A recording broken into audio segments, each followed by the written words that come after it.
कारगिल विजय दिवस के मौके पर पीएम मोदी ने आतंकवाद के मुद्दे पर पाकिस्तान को घेर लिया। उन्होंने साफ शब्दों में कहा कि अगर आतंकी और आतंकियों के आका नहीं सुधरे तो भारतीय सेना के जवान उनका नामो निशान मिटा देंगे। पीएम ने कहा कि 1999 में भारत ने शांति की हर कोशिश की थी, लेकिन पाकिस्तान के अविश्वास की वजह से कारगिल युद्ध हुआ, जिसका भारतीय सेना के जवानों ने मुंह तोड़ जवाब दिया।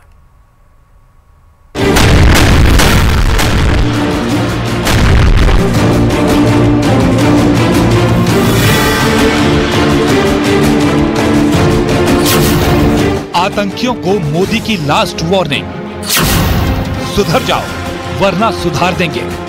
के इन सरपरस्तों को कहना चाहता हूं कि उनके नापाक मंसूबे कभी कामयाब नहीं होंगे। आतंकवाद पर पाकिस्तान को दो टूक जवाब। आतंकवाद को हमारे जाबाज पूरी ताकत से कुचलेंगे। लद्दाख और जम्मू कश्मीर में आतंक का होगा खात्मा। लद्दाख हो या फिर जम्मू कश्मीर, विकास के सामने आ रही हर चुनौती को भारत परास्त करके ही रहेगा। कारगिल विजय दिवस के मौके पर प्रधानमंत्री नरेंद्र मोदी कारगिल वॉर मेमोरियल पहुंचे। वहां उन्होंने कारगिल युद्ध में शहीद हुए जवानों को श्रद्धांजलि दी और जवानों के परिजनों से मुलाकात भी की। इसके साथ ही उन्होंने कारगिल वॉर मेमोरियल से आतंकी और आतंक के आकाओं को आड़े हाथों लिया और कहा कि भारत में उनके नापाक मंसूबे कभी कामयाब नहीं होंगे। जगह से बोल रहा हूं, जहां आतंक के आकाओं को मेरी आवाज सीधे सुनाई पड़ रही है, मैं आतंकवाद के इन सरपरस्तों को कहना चाहता हूं कि उनके नापाक मंसूबे कभी कामयाब नहीं होंगे। भारत उस समय शांति के लिए प्रयास कर रहा था, बदले में पाकिस्तान ने फिर एक बार अपना अविश्वासी चेहरा दिखाया। पीएम ने कहा कि पाकिस्तान ने अपने इतिहास से कुछ नहीं सीखा और वो हमेशा प्रॉक्सी वॉर के जरिए चर्चा में बना रहना चाहता है। पाकिस्तान ने अतीत में जितने भी दुष्प्रयास किए उसे मुंह की खानी पड़ी है, लेकिन पाकिस्तान ने अपने इतिहास से कुछ नहीं सीखा है। वो आतंकवाद के सहारे, प्रॉक्सी वॉर के सहारे अपने आप को प्रासंगिक बनाए रखने का प्रयास कर रहा है। कारगिल युद्ध 1999 में मई से जुलाई तक चला था। 3 मई 1999 को पाकिस्तान के घुसपैठ की खबर मिली थी। 5 मई को घुसपैठियों के साथ सेना का एनकाउंटर हुआ था। इसके बाद 10 मई को ऑपरेशन विजय की शुरुआत हुई और फिर 26 जुलाई को भारतीय सेना का ऑपरेशन पूरा हुआ। कारगिल युद्ध में 527 जवान शहीद हुए थे और 1363 जवान घायल हुए थे।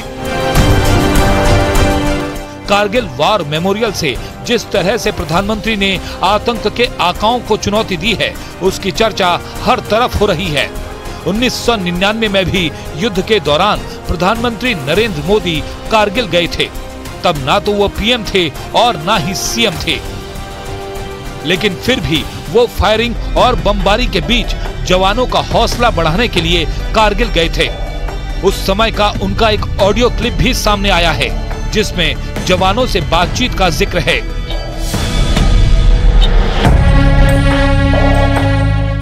મને પણ કરગિલની ધરતી પર જવાનું સૌભાગ્ય મળ્યું હતું. જે દિવસે ભારતની સેનાએ ટાઈગર હિલ પર કબજો કર્યો,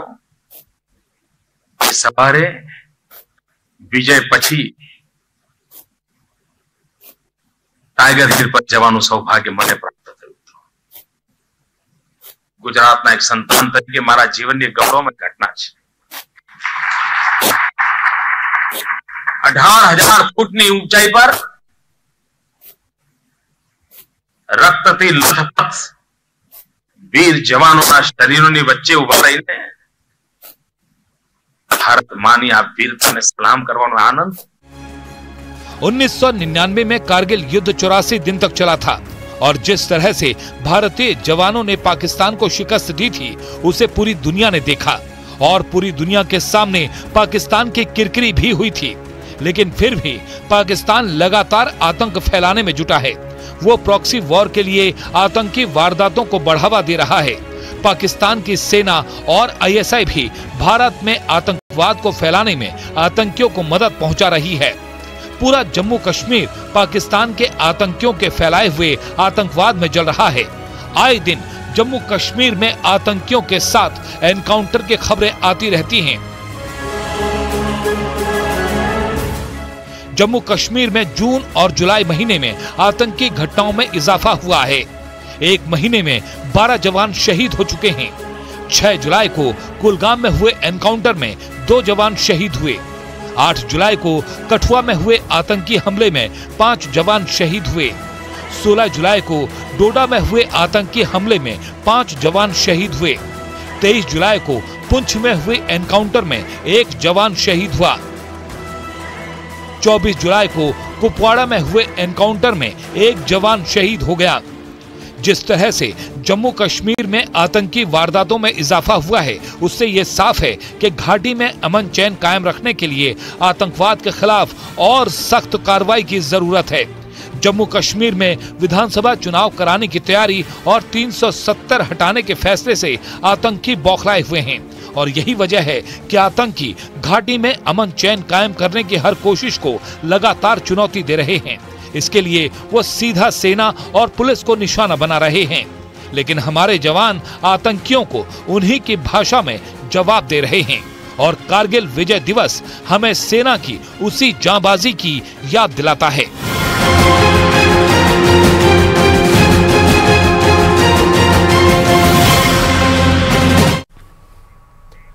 मध्य प्रदेश हाईकोर्ट ने सरकारी कर्मचारियों को आरएसएस के कार्यक्रमों में शामिल होने को लेकर बड़ी टिप्पणी की है। हाईकोर्ट ने कहा है कि सरकारी कर्मचारियों के आरएसएस कार्यक्रमों में शामिल होने पर बैन की कोई भी कोशिश सबूत आधारित होनी चाहिए, नहीं तो इसे संविधान का उल्लंघन माना जाएगा। साथ ही कोर्ट ने यह भी कहा है कि अदालत इस बात पर खेद व्यक्त करती है कि केंद्र सरकार को ये गलती सुधारने में आधी सदी लग गई।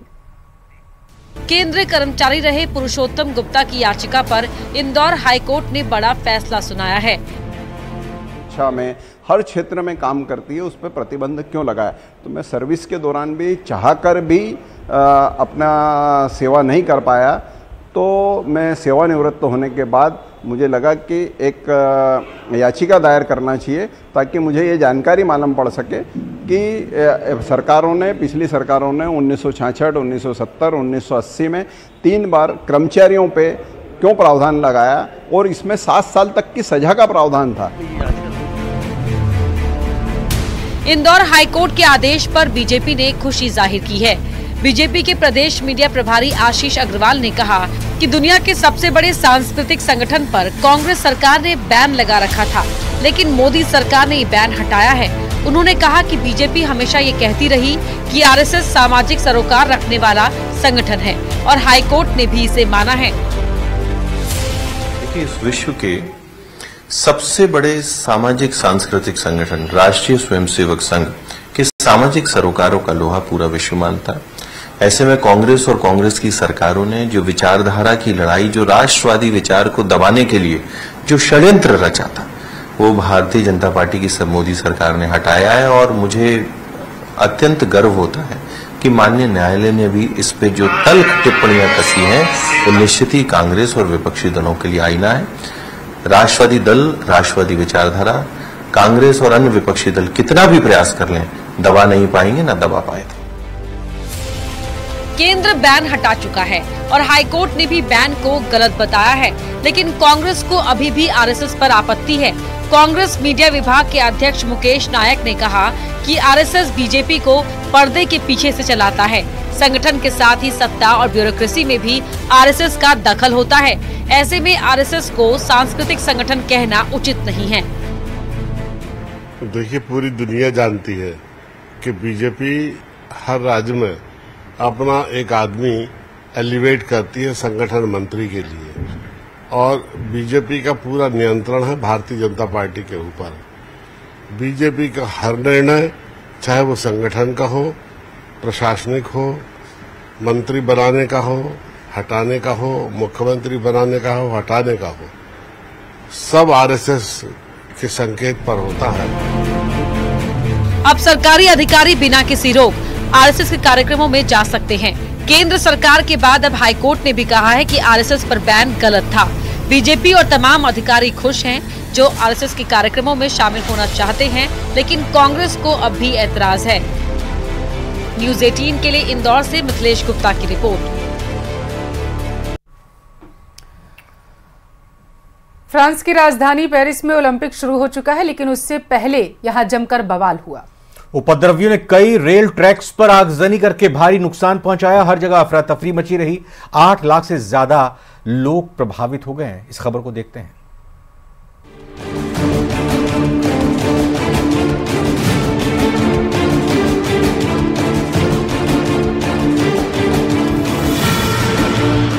एक तरफ ओलंपिक में हिस्सा लेने के लिए दुनिया भर से खिलाड़ियों का जमावड़ा लगा है, तो वहीं ओलंपिक खेलों से पहले फ्रांस में बड़ा बवाल हो गया है।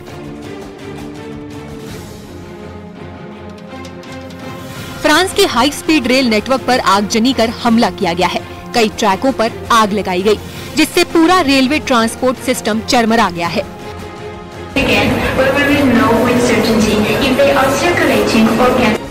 स्टेशनों पर लोग फंसे हुए दिखाई दे रहे हैं।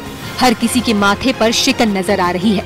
बड़ी संख्या में ट्रेनों को रद्द किया गया है, क्योंकि जगह जगह रेलवे ट्रैक को दुरुस्त करने का काम किया जा रहा है। फ्रांस की सुरक्षा एजेंसियां ट्रैक और रेलवे स्टेशन का जायजा ले रही हैं। रेलवे प्लेटफॉर्म में खड़े यात्रियों को सुरक्षा का आश्वासन दिया जा रहा है। अचानक इन हमलों से फ्रांस में लाखों लोग प्रभावित हुए हैं। तो ये पेरिस का मोपनास स्टेशन है, जहाँ पे कई गाड़ियां आज सुबह नहीं पहुंच पाई, और ये TGV की ट्रेन थी जो कि बहुत तेज गति से चलती है। 300 किलोमीटर प्रति घंटा से भी ज़्यादा रफ्तार है उनकी, और कई जो हिस्से हैं फ्रांस के उनको पेरिस से जोड़ती हैं। ये ट्रेन इसलिए नहीं पहुंच पाई क्योंकि 3 जगह पर ट्रैक पे आग लगा दी गई, जो कि नॉर्थ से, वेस्ट से और ईस्ट से जो ट्रेनें हैं यहाँ नहीं पहुंच पाई, और लगभग 8 लाख पैसेंजर्स को इससे असर पड़ा। लंदन और पेरिस के बीच तोड़फोड़ की घटनाओं की वजह से सेवा बाधित हुई है, जिससे कई ट्रेनों का ट्रैवल टाइम बढ़ गया है। इन हमलों से ट्रेन लाइन की अटलांटिक, उत्तरी और पूर्वी लाइनें ज्यादा प्रभावित हुई हैं। सबसे ज्यादा पेरिस का मोंटपर्नासे स्टेशन प्रभावित हुआ है।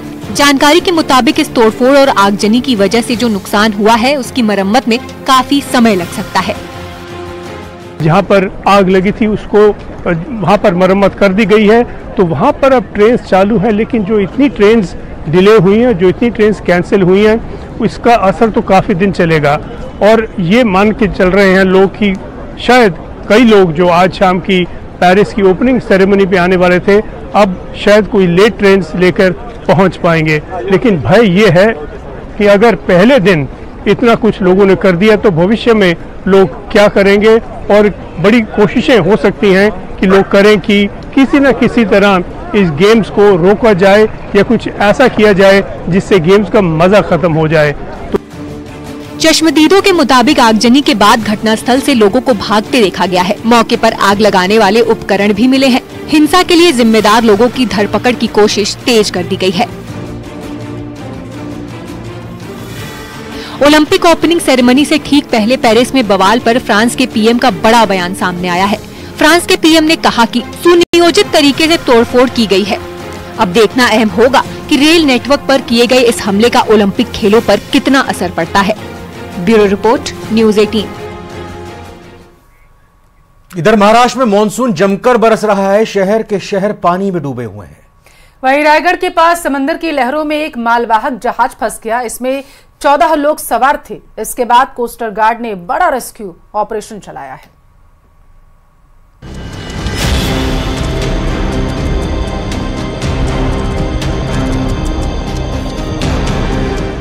लहरों के बीच फंसा जहाज।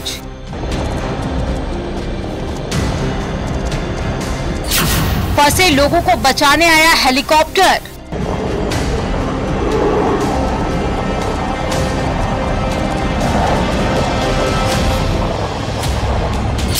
समंदर में बहुत बड़ा रेस्क्यू ऑपरेशन।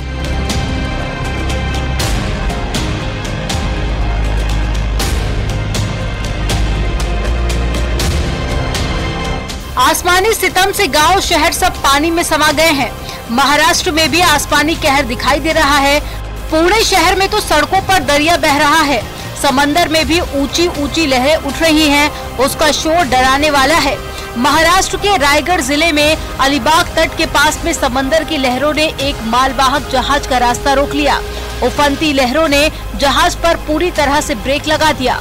समुद्र में उठे तूफान के बीच में एक स्टील कंपनी के मालवाहक जहाज का इंजन खराब हो गया था। जहाज में चालक दल के 14 सदस्य सवार थे। सभी की जान खतरे में पड़ गई। सभी की आंखों के सामने अंधेरा छाने लगा। कोई चमत्कार ही समंदर से निकाल सकता था। जहाज के फंसने की खबर तटरक्षक बल को मिल चुकी थी, जिसके बाद में कोस्टल गार्ड ने मोर्चा संभाला। विपरीत हालातों के बीच में रेस्क्यू ऑपरेशन शुरू किया गया। जहाज में फंसे लोगों तक पहुंचने के लिए हवाई मार्ग ही एकमात्र विकल्प बचा था। इसके बाद में कोस्टल गार्ड का हेलीकॉप्टर समंदर के ऊपर मंडराने लगा।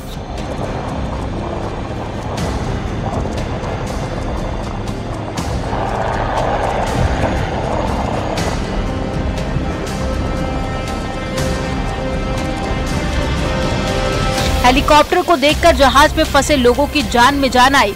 इसके बाद में हेलीकॉप्टर मालवाहक जहाज के डेक पर उतरा और फिर शुरू हुआ वहां से लोगों को निकालने का सिलसिला। हेलीकॉप्टर से एक एक करके सभी लोगों को सुरक्षित अलीबाग के तट पर उतारा गया। इस तरह से सभी 14 लोगों की जान बच गई। इस मिशन में कोस्टल गार्ड के अलावा रायगढ़ पुलिस भी शामिल रही। बचाए गए लोगों ने बताया कि बचने की उम्मीद बहुत कम रह गई थी। समंदर में तेज हवाएं चल रही थी। मौसम खराब होने की वजह से दिखाई भी कम देने लगा था।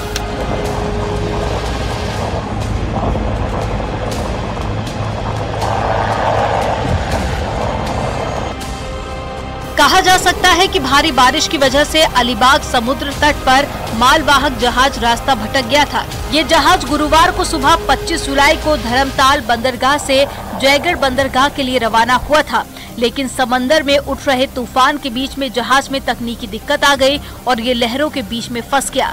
जहाज कोलाबा जिले से कुछ दूरी पर फंस गया था।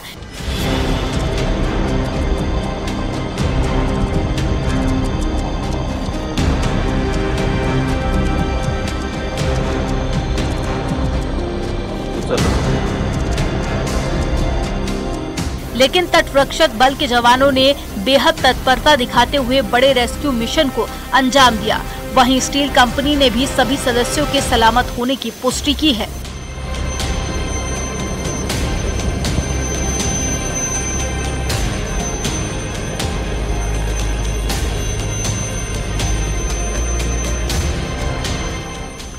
Bureau report, news 18।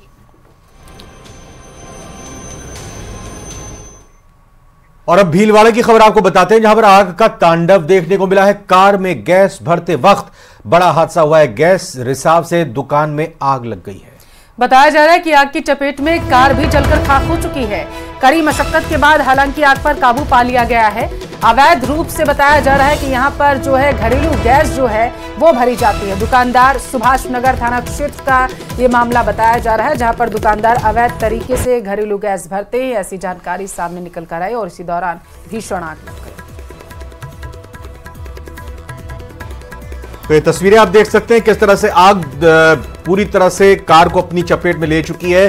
जो जानकारी मिल रही है उसके मुताबिक जो घरेलू गैस है उसको अवैध तरीके से इस कार में फिल किया जा रहा था, तभी अचानक ये आग लग गई। करौली से बड़ी खबर आप तक पहुंचाएंगे, जहां पर ग्राम विकास अधिकारी पूजा मीणा निलंबित कर दी गई है। ये लापरवाही जो है, उदासीनता बरतने पर उन पर की गई है कार्रवाई।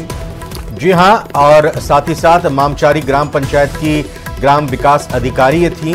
इसके अलावा निलंबन काल में यानी जब सस्पेंशन रहेगा उस दौरान टूडा भीम पंचायत समिति में अटैच रहेंगी। जिला परिषद मुख्य कार्यकारी अधिकारी ने इस संबंध में आदेश जारी किए हैं। तो करौली से इस वक्त की बड़ी खबर है आपके टेलीविजन स्क्रीन पर। बड़ी खबर डूंगरपुर से, जहां स्कूली छात्र का अपहरण करके मारपीट की गई है। छात्र को पीट कर लहूलुहान कर दिया गया। छात्र को जिला अस्पताल में इलाज के लिए भर्ती करा दिया गया है ताकि उसका बेहतर तरीके से इलाज किया जा सके। जानकारी है कि 10 लोगों ने उसका अपहरण किया था और उसके बाद उसके साथ बेरहमी से मारपीट की गई। बिछीवाड़ा थाना क्षेत्र के सेरावाड़ा गांव की यह घटना बताई जा रही है। पुलिस अब मामले की जांच करेगी। तो स्कूली छात्र का अपहरण कर मारपीट की गई।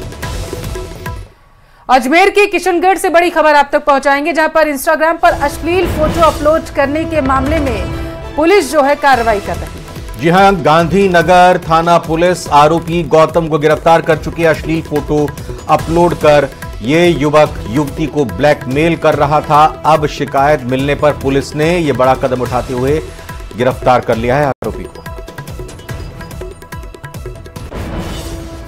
और इसी के साथ फिलहाल के लिए इस बुलेटिन में बस इतना ही। यहां रुकेंगे एक छोटे से ब्रेक के लिए। ब्रेक के आगे देखिए 20 मिनट 20 खबर। नमस्कार।